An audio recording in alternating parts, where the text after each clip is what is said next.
Well, good morning and Happy New Year, beloveds. Um, I, I honestly fell asleep on the couch at 10:30, woke up at 11:30 and said, to heck with this, and went to bed. I did hear all of the fireworks start around midnight, and then my husband said that there were fireworks for about an hour. I didn't hear him. I did not hear him. It took me a couple of minutes and I was out and I don't remember anything. And then my alarm went off at 6:30 this morning. So I don't remember where I saw the tradition, but the tradition says that to do all of the things on New Year's Day, or to do as many of the things on New Year's Day that you want to do for the rest of the year. So we went for a walk in the park. I did run a little bit in my cul-de-sac. My knees are like, what are you doing, woman? I was just like, we gotta see. We threw peanuts at squirrels. I took lots of pictures. I've listened to music already, and it's 9 o'clock in the morning. I'm doing this, and which means I'm going to read a book. Oh, yay. Okay. And I am cooking tonight. I'm going to cook dinner, and I do intend to take a nap today and snuggle with cats. And I'm just like, so it's an interesting tradition. I think it's about making it's about looking at your life and going, all right, what do I want my year to be filled with? So that was what I was trying to do, but I have all day, and my day did. And I don't know about this getting up early thing, but I did do that. So yeah, and so it's an interesting. I hesitate to call it a tradition, challenge, just to see. It's like, okay, it's about prioritizing your life. It really is. So, all right. It is January 1st. I'm now looking at the introduction that I've never bothered to read. 2022.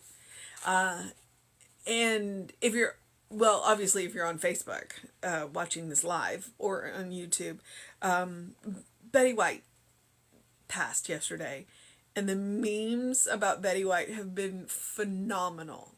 She was an amazing woman. She's done amazing things. And so, yeah, check out the Betty White memes. It might bring a little bit of to you. Okay, let's see. He's got 3 quotes today. So, January 1st, our title is, I am resolved to see the good in everyone and in every event. Our first quote is, for what fellowship hath righteousness with unrighteousness, and what communion hath light with darkness? And that is 2 Corinthians 6:14. Our next one is, question, is ignorance produced by anything? Answer, no, not by nothing. Ignorance is without beginning. The origin of pain can be traced to ignorance, and it will not cease until ignorance is entirely dispelled, which will be only when the identity of the self with Brahma, the universal spirit, is fully realized. And that is the Raja Yoga philosophy. And then the last one is, Rabbi Ishmael answers, not God, but ye yourselves are the creators and supporters of moral evils. And that is from the Talmud. Wow. All right. Okay, now let's see what Ernest and Raymond have to say. Light can have no union with darkness. Evil has no affinity with good. If the good is the great reality, while evil is the great negation or denial of reality, then it follows that we should see the good in everything and recognize the apparent evil merely as a theoretical opposite of good. There is not God and something else. The divine spirit inhabits eternity, overshadowing everything, including human events. Indwells our own souls and is released through our own act. To see good as evil is to becloud our vision, to obstruct the pathway of our progress, and to cast a shadow across the sun of righteousness, which Swedenborg tells us is forever at an angle of 45 degrees in the heavens. This spiritual sun is the guiding star which led the Magi of old to the place where the little child lay. That is, to the place of good in our soul, to the presence of God at the center of every person's being. The humility of the manger is the common place to every person's life. It is here, in the commonplace, that we must find the good, and finding it here, we shall also discover that the larger issues of our experience are overshadowed by this same good which we have discovered in the commonplace. I am resolved today to see the good in everyone and in every event. I shall call upon the good and shall refuse to accept that anything other than good can come into my experience. In this way, I will be praying to the good through meditating upon it. All right, Ernest. Wow. Okay. I get the title. I am resolved to see good in everyone in every event. That is one of the core stepping stones on in Science of Mind is we believe that there is only good. That evil is not a thing, that evil is a misuse. So I am resolved to any situation that I walk into and with any people that I interact to see the good. Now, when I can see the good and people can behave badly, and that's their business, and when people behave badly, I can see the good from over here. All right? I am not an advocate of seeing the good up close in people who are behaving badly. But it's still my job to see the good. Okay? So hence the resolve. And in messy situations, because they happen, then it's my job to see the good, because sometimes, well, an excellent example is that everybody involved in a messy situation is still a beloved child of God. And they carry the good within them, even when they are behaving badly. So that is how we can start, because you hear that and you're like, okay, but what about this situation? They're still beloved child of God, and it is our job to know the good. It doesn't mean we have to involve ourselves in this situation, but it is our job to know the good. We are actively working on tipping the balance. And that's why it is our job to see the good. As for the quotes, 2 Corinthians 6:14, what fellowship have righteousness with unrighteousness? And what communion hath light with darkness? It's a question. And according to Ernest, none. Our job in righteousness and our job in the light is to recognize that even in what we would label the unrighteous, there is still good. And it is our job to know that good until they know themselves. All right? To see that light until they can see it themselves. It doesn't mean that we have to, get up in there. We can do it from a safe space. But, and then the Raja Yoga philosophy, it literally starts out Q. So question, is ignorance produced by anything? And then there's the A and the answer. No, by nothing. Ignorance is without beginning. Okay. Ignorance is without beginning. You cannot know something and not be ignorant. All right? Ignorance is a choice. It's choosing not to find the information that you need to relieve your ignorance. So I find the follow-up answer here, the follow-up to that, ignorance is without beginning. The origin of pain can be traced to ignorance, and it will not cease until ignorance is completely dispelled, which will only happen when the identity of the self, that's capital S,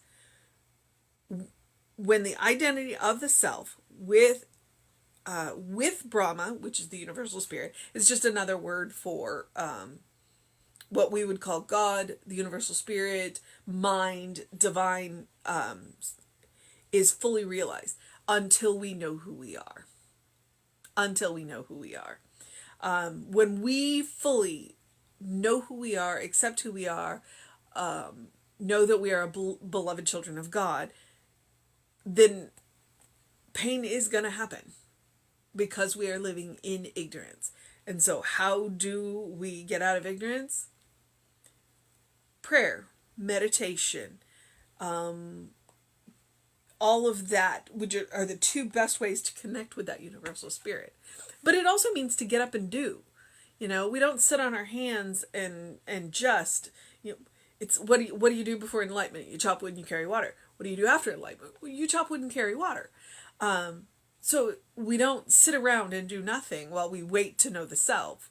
We pray, we do our prayers, we do our treatments, we do our meditations, and then we go about our lives. And then while we are going about our lives, we look for God everywhere. And then from the Talmud, which is commentary on the Torah by religious scholars, Rabbi Ishmael answers, "Not God, but ye yourselves are the creators and supporters of moral evils." And when I started to read that sentence, I was like, oh, okay, okay, which means God doesn't know evil, because evil is a misuse of the law. God is not capable of a misuse of law, but we are. And there's that free will thing. We can misuse the law.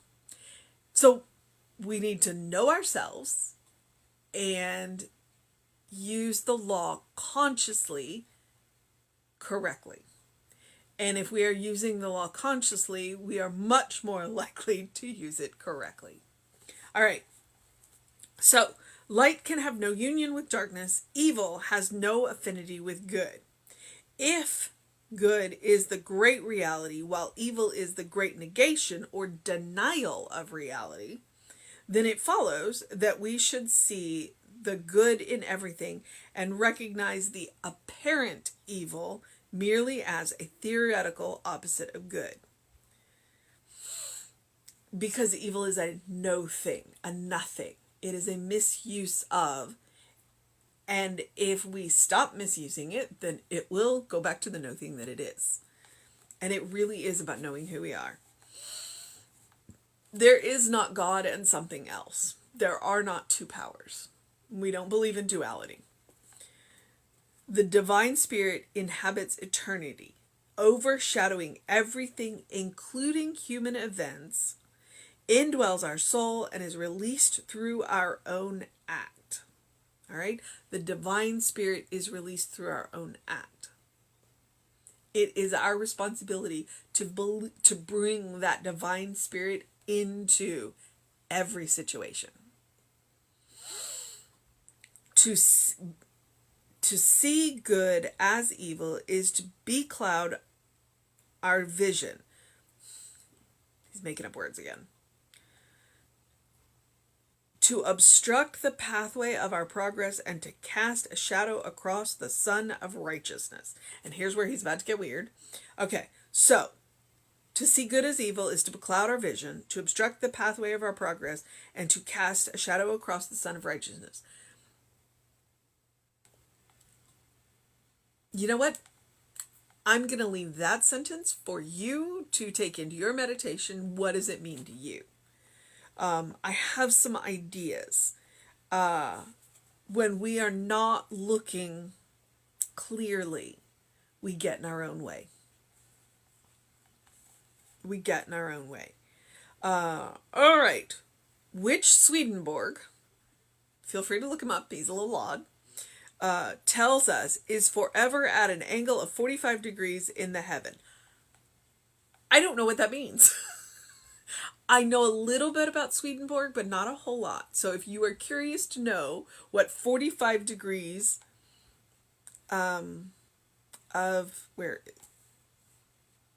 45 degrees in the heaven means, please look up Swedenborg, and let me know. Because now I'm curious. I might post an email at Jesse and go, what does this mean? Because, yeah. This spiritual sun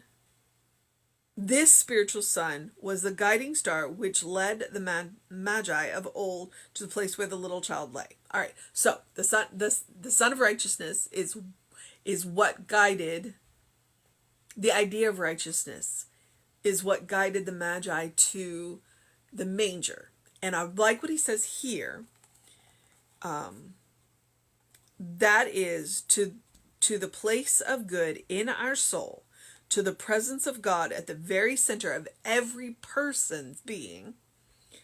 The humility of the manger is the commonplace in every person's life. You can go to every great holy place in the entire world. You can go to the most fantastically decorated, like St. Patrick's in New York, or Notre Dame, or just think of all of the fantastically decorated, ornate, holy places in the world. And they are no more holy than the manger where the Christ is born. All right, where Jesus lay as a child and grew into the man who knew who he was so fully, so deeply, that he walked on water and he healed, because he knew who he was and he knew that the power was coming through him. So you can go to any holy place in the world and nothing will be more holy than that place. And if that is the case, then that means that each and every one of us who is common, everyday, normal, we have that too. All right? We don't have to come from that grandiose cathedral, because the greatest example came from a stable. So, it is here in the commonplace that we must find the good, and finding it here, we will also discover that the larger issues of our experience are overshadowed by the same good which we have discovered in the commonplace. There's a power in that. There's a power in remembering that the greatest example of a person knowing who they were was born in a manger, in a stable. That's kind of why I am the Running Rev Ryan, because I believe in showing people that I'm messy. You know, I have a messy, juicy life. I make mistakes. But if I can do what I do, anybody can. And that's why Jesus was born in a manger. Because if Jesus was born in the manger and achieved what he did, then any of us can do anything. He did say, all of these things that I have done and more ye shall do. All right. So he has this statement for us. I am resolved today to see the good in everyone and in every event. I shall call upon the good and shall refuse to accept anything other than the good can come into my experience. Let me try this again, because I'm going to say it with the power of it. I am resolved today to see the good in everyone and in every event. I shall call upon the good and shall refuse to accept anything. Refuse to accept that anything other than the good can come into my experience. In this way, I shall be praying to the good through meditating upon it. So the mission today, should we choose to accept it, is to meditate upon the good. And start with the manger. Start with the manger. Start with the meditation of the amazingness that was born that day in that manger, that grew into the man that set an example for the whole world. And knowing that he's not the only one. He's just the one that we know the best. But that same consciousness, that same Christ consciousness that came into the world in that manger that day has been born anew in every single one of us. And some of us, and I will give you Reverend Desmond Tutu, I will give you any one of the 27 Buddhas, I will give you Lao Tzu, I will give you, the other one just popped out of my head. That popped, all of these Christ consciousness. Jesus is the one that we are the most familiar with. They meditated upon the good. They knew their Christ consciousness. They knew their self. They united with the universal spirit and recognized that they are a part of that, and that is where their power is. So, I leave you your mission to meditate upon the good, to see the good in everyone, to see the good in everywhere, and to know that in every situation, you carry the good with you, within you. So if you look into a situation and you're the only one there and you're like, what? The good's there because you carry it within you. All right, beloveds, that's the mission. That's always the mission. It's always the mission to know who we are. And who we are is beloved children of God. So I'm going to encourage you, whatever else you do on this New Year day, our cosmically agreed upon start to the new year. Do something loving for yourself. Do something kind for yourself. Do something compassionate for yourself. Whatever it looks like. No matter how big, no matter how small. It is truly a spiritual practice. And it is a habit that I encourage because that's how we make a better world. We start with loving, kind compassion with ourselves, because if we practice upon ourselves, it's easy for us to do it for others. Mostly because it's easy for us to do for others and harder for us to do it for ourselves. So this is where the practice starts. All right. We can create that bank. We can create it as a default setting of first response. And we can make a world that works for everybody. All right. Unless this is your day of rest, I also encourage you to go and do something to engage your mind and your body, whatever that looks like today. I'm a big believer in just a little bit. A little bit of movement will clear the mind, and a clearer mind will help move the body. I do encourage you to drink plenty of water, the face full of sun, the early morning light. Or if you're sleeping in today, which is good, as soon as you get up, open the windows of your soul. Allow the breath of heaven to remind you, you do live in heaven now. It is right here, right now, all around you. Our prescription today is to see the good. So as Emma says, look for the good and praise it, because there is no power greater than gratitude, because gratitude is love. Gratitude is love. So I am grateful for you. You are part of my good. And you are a good part of my good. So, have a wonderful day. Have a new day. Have a restful day. Have a cosmically amazing day. Do what it is that you want to do today. And make it a supercalifragilisticexpialidocious day. Have a good day. And honestly, if that is too much pressure, simply have a day. Because you are enough just as you are. You are a beloved child of God. So I'm going to get off this and move into whatever else it is that this day is going to look like for me. And I'm kind of excited. So, which part of it will be, I got amazing squirrel pictures, so I'll be posting those shortly. And take care of yourself. Know that you are loved. Know that we are here for you. And Join us later on. For Reverend David will be on around 5 p.m. We're not taking New Year's Day off. And we will have an amazing service for you tomorrow. So I will see you at 9 a.m.-ish tomorrow. So know that you're loved. Have an amazing day. Have an amazing year. And be well. Be well. And I will see you next time.